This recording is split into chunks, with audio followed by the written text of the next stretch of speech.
अस्सलामुअलैकुम वरहमतुल्लाहि वबरकातुहू। सदका फ़ितर के मसाइल। सदका फ़ितर फ़र्ज़ है। सदका फ़ितर का मकसद रोज़े की हालत में सरज़द होने वाले गुनाहों से खुद को पाक करना है, क्योंकि सदका गुनाहों को पाक करता है।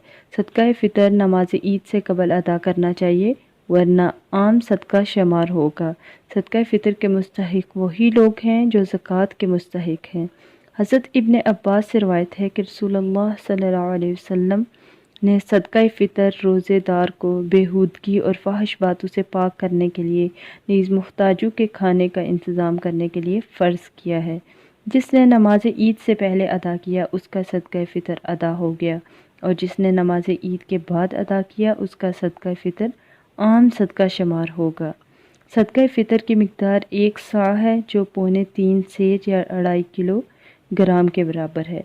सदका फ़ितर हर मुसलमान, ग़ुलाम हो या आज़ाद, मर्द हो या औरत, छोटा हो या बड़ा, रोज़ेदार हो या गैर रोज़ेदार, साहिब निसाब हो या ना हो, सब पर फ़र्ज़ है।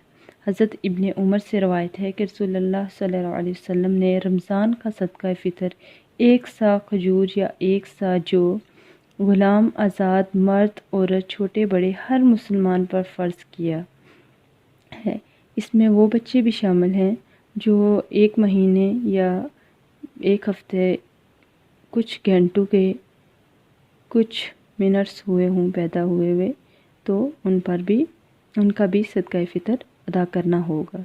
जिस शख्स के पास एक दिन रात की खुराक मैसर ना हो, वो सदका अदा करने से मुस्तस्ना है।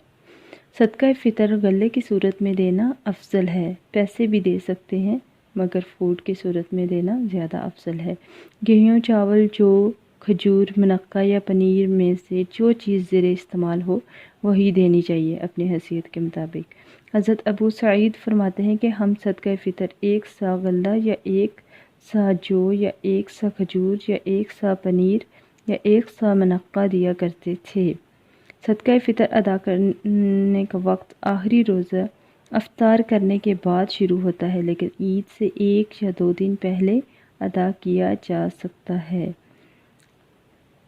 सदका फ़ितर घर के सरपरस्त को घर के तमाम अफराद, बीवी, बच्चों और मुलाज़मों की तरफ से अदा करना चाहिए।